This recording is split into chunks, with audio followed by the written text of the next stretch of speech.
Hey, and welcome back to the channel. In this episode, I'm going to be scaping this UNS60U. The hardscape was created in a previous episode by my friend Hip, so check that episode out if you haven't already. All I'm going to do today is I'm going to plant it the way he wanted it to be planted, and we'll go through step by step, so stay tuned.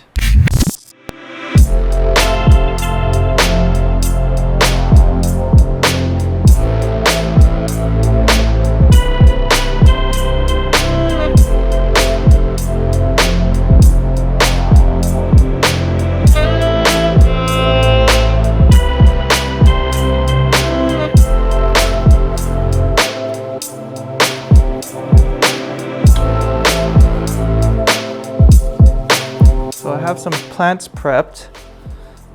The first plant, according to Hip, was Marsilea hirsuta in the foreground. So I'm gonna go and start planting the foreground.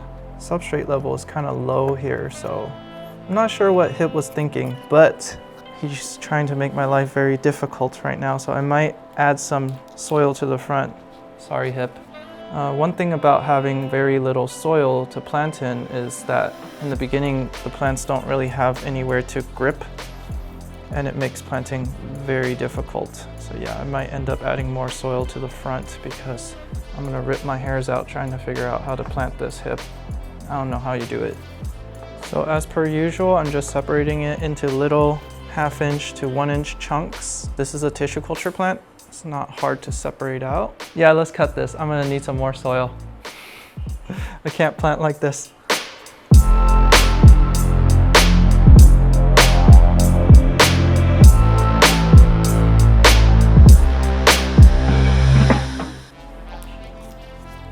So I just added a little bit of soil just to give the plants some room to get planted and stay down in the substrate.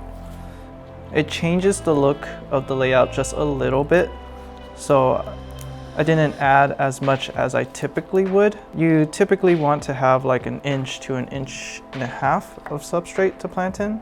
It just makes planting way easier. And because the substrate is so low, I'm just planting dry right now. Usually I'll wet the soil for planting. And I'm being pretty generous with my portions here. So I'll be using 3 cups of this Marsilea. I would suggest using more if you had a larger foreground area. But since this foreground is relatively shorter in depth, I think I'll be okay with just 3. And I really like this plant because it's pretty resilient and it's really easy to take care of. It's a very beginner-friendly plant. It might be a really good choice for an easy foreground for those who are looking for one.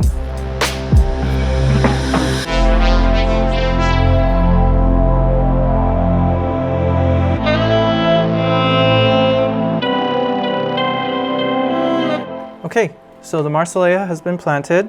It's a little sparse, but it's okay. Once it starts to take off, it's gonna go everywhere in the foreground. The interesting thing about this plant is if you're familiar with 4-leaf clovers, it does give that look underwater on certain leaves. So that's what makes this plant also interesting. And it's a little darker in terms of its greenish hue. So yeah, it's a really good plant to consider, especially for beginners, because it doesn't really need that much to start taking off. All right, so now moving on to this mid-ground area right here and right here. According to Hip, he wanted some Styrogyne repens, so that's what I'm gonna do. Maybe first off, I'm gonna wet the soil. So let's go ahead and do that.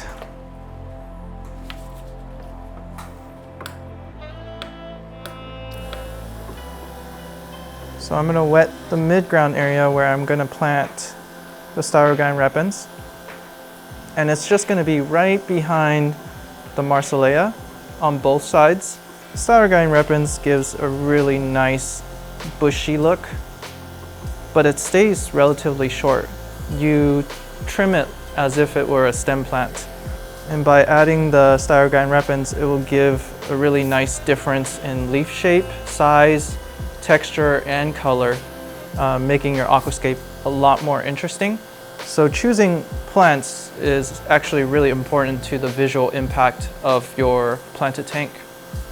Okay, so now that I've moistened down the substrate, it's going to be easier for me to plant. I'm going to have to refer to HIP's plant map really quickly in a bit because I don't remember how high he wants the S repens to go, but I believe it's all the way up here. And always move around the tank, especially when you're planting. If you're only staying in one spot and planting, you might miss a few spots. I'm using 3 pots of S repens, but I think I don't even need that much. But it's better to overestimate than anything. Usually in most aquascapes, you want to kind of have the same or similar plants on both sides to kind of give it some sort of balance. Otherwise, it will look somewhat off. But this is not really like a set rule. It's just coming from a visual perspective. So really the choice is yours if you want to do the same thing on both sides or switch it up. And sometimes it depends on the aquascape actually. This is just a general guideline that I follow. Okay, S repens, done.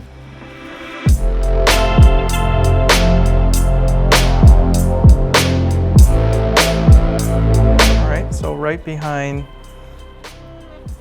the Styrogyne repens, we're gonna plant Juncus repens. And Juncus repens is considered a background plant, but it gives off a really nice grass texture. And the cool thing about it is that it has multiple colors. It can go from orange, gold, to red and green, or it can stay green depending on its nutrition levels. So we're gonna use this as a transitional plant from mid-ground to background. We're also going to use some in the background to kind of make the whole scape cohesive.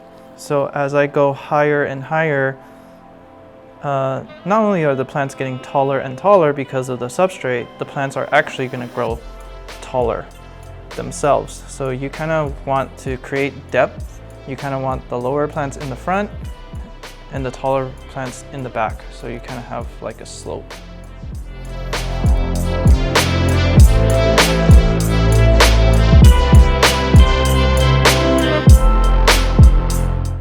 So we're also going to plant some Juncus repens here. This is also considered the mid-ground. I won't overwhelm the center of the tank. It's more to build visual impact on the left and right sides. It's just to give it a hint of the plant to create cohesiveness throughout the tank.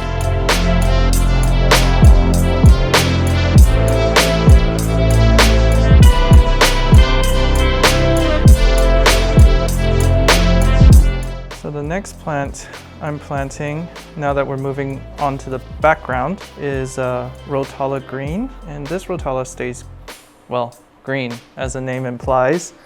And because we had the Juncus repens as a transitional plant, and it also turns green, this will be a really good combination together. And I'm just planting 2 or 3 stems at a time, and going higher and higher. So when you're planting a planted tank, you kind of want to think about it in different sections or quadrants, or at least that's how I would suggest thinking about it. It kind of gives you like a visual guide to follow as to where to start planting that certain plant and when to stop planting that certain plant. So I have it in this area right before I meet the corner because that's reserved for a different plant.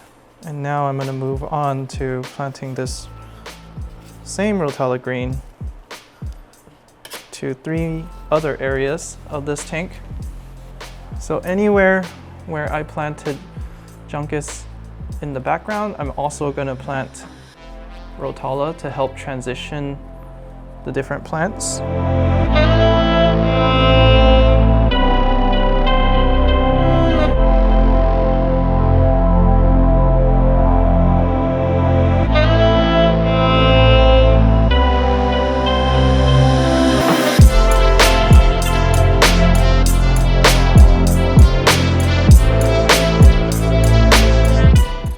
gonna plant on this side, and I'm also gonna plant the same plant on this side, just to create a little bit of balance for the eyes and for the viewers. He asks for this rock to be removed right here. So I can plant some Rotala green here, once again to even it out.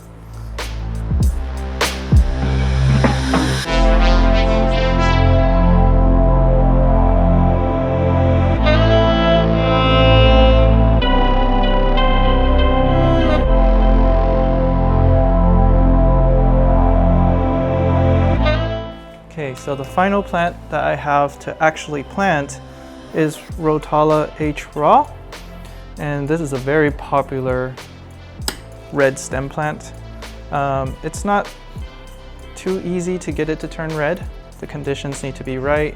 It requires a lot more care requirements, but when it does turn red, it turns into this really bright magenta red, which is very, very nice in a planted tank. So we're gonna attempt that with this plant here, just to give it some pop, right? You always want to have the plants pop too, because it's a planted tank after all. So we're just gonna go on both corners of the tank. The Rotala green was a really nice choice to transition onto this plant, because the leaf texture is, well, the leaf shape is similar, and that way you don't kind of lose or confuse the eye when looking at this planted tank. So I'm going to plant this one much more densely, just because this is like the highlight plant of this aquarium. Planting, you kind of want to have flow, which is why we chose these specific plants and planted them in these specific order. I know it's really easy to get lost in all the plant choices that are available, and a lot of people just want to collect plants, but I think also making sure that the plants are kind of cohesive and the planting is cohesive makes for a better aquascape in general. So that's why people have multiple tanks, to kind of explore all the plants that they like. It might look like I'm planting a lot. Well, that's because I am. But planting this much helps to prevent any possible algae outcomes in the beginning, because you have all the plants absorbing all the excess nutrients. The stem plants are a really good candidate for that. Okay, I think I got all the areas on this side. Do a front check. Yeah. Okay, now moving on to the next side. The more difficult side. Thanks, Hip. He's left me with only 1 inch of space to plant. So we'll see how this goes, if I can even reach it. Ooh. Ooh. Okay, all right. I got it. I only volunteered to plant his tank because I'm a nice guy. But he was not nice to me with this hardscape.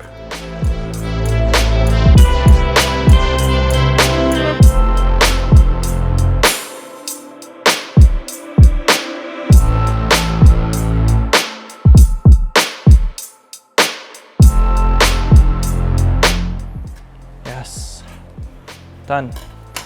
So as you can see, we're creating this concave scape where the taller plants are in the corners, and it kind of slopes inwards and downwards. So that's how we're going to create a lot more depth with planting. Okay, so next up is some Bus, short for Bucephalandra. This plant is really nice because it can grow in darker areas and it doesn't really suffer from it. It's a low light plant also, and it's a rhizome plant, so you don't want to plant it in the soil. I'm just sticking it into the gaps kind of to fill it, and over time it will just self-attach. It's okay, you can glue it down if you want to, which I probably will with some of these. This specific species is Minicoin, and the nice thing about this species is it will provide multicolor leaves, but it still stays relatively small, so it'll be a really nice addition in terms of colors and texture. And I'm gently just pushing it into the gaps to hold it down. The more natural, the better.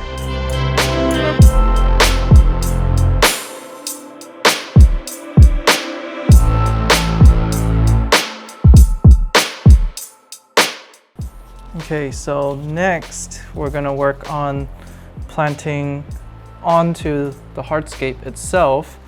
Now here's an interesting method of planting Monte Carlo, which is technically a rooted plant, not a rhizome plant. And the roots will eventually want to go into the soil, and it grows best in the soil. But if you actually glue this onto hardscape, it gives a nice drooping effect. And I'm using a generous amount of Aquaworks Omni Super Glue. And I'm just gonna lay this mat of Monte Carlo onto the wood. It's gonna look really awkward in the beginning until it starts to droop over. So hopefully it works. Some people have had success growing Monte Carlo this way, while others have not. So let's just see how it goes. And this whole patch right here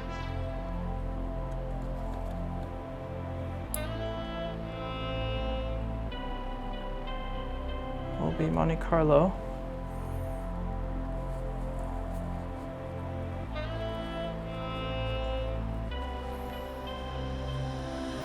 It will look a lot better once it's glued down and growing.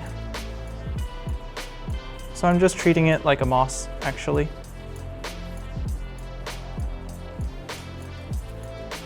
Hopefully we'll get that kind of drooping over effect.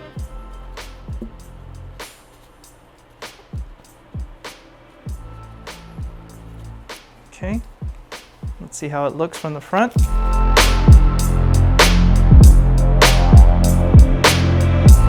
The final plant is going to be the weeping moss.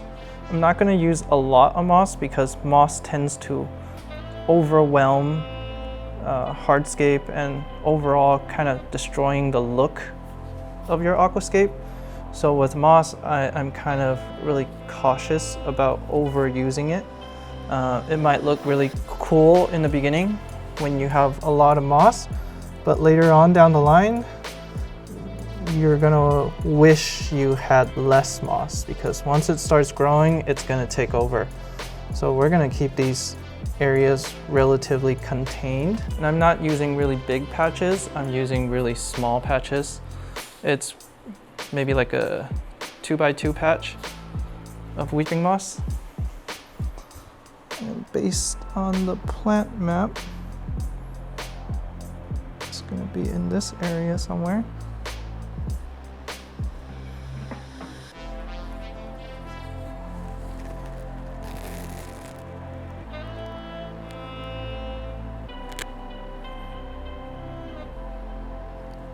And when you're using glue, you don't want to overuse it. You just want to have a few dabs, and I only say a few dabs because you don't want the glue to show. And I might have used too much already.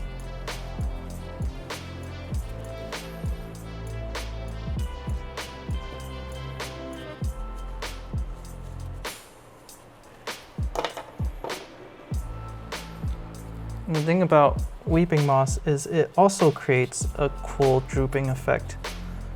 So eventually it's gonna weep over the wood instead of growing all crazy and all over the place. So it kind of complements the Monte Carlo weeping over also. So there you have it, completely planted. I hope this video gave you guys some insights on how aquatic plant choices can affect an overall aquascape and how you can create a cohesive planted aquarium. Be sure to stay tuned for more updates on this tank specifically. If you haven't already, check out our new playlist that we have on YouTube. Be sure to hit that like, subscribe, and notification bell. Until next time.